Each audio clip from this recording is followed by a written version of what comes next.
the good thing about being within a regional community as well is you don't just see musculoskeletal, or you don't see just bones and joints. You're seeing cardiorespiratory, neurological conditions. You're seeing it all throughout because it's the one hub for health. People don't necessarily want to travel too far, or they've already come from a far distance to come to Forbes. So you get a real variety, real diverse mix of pathologies.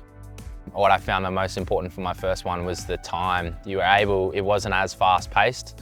It is still very consistent. You have, generally sometimes back-to-back patients here in Forbes, but in Sydney there was very, very direct, and I didn't feel as I got the same amount of help and assistance than I did out here, definitely. Or the added opportunity to have that one-on-one contact with your supervisor allows you to sort of bounce your ideas off in terms of what you think of as good treatment, or where you should go in terms of certain assessments and things like that. I think that's been very, very beneficial to me in particular. I think the other big one for uni students in particular is the affordability.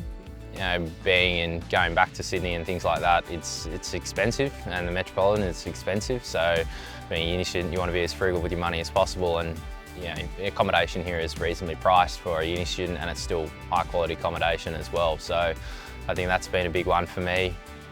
I think opening up that there are other opportunities to get amongst the community more so than just tick the box and move on from the placement. I think it makes the placement much more enjoyable to be involved in the community a lot more.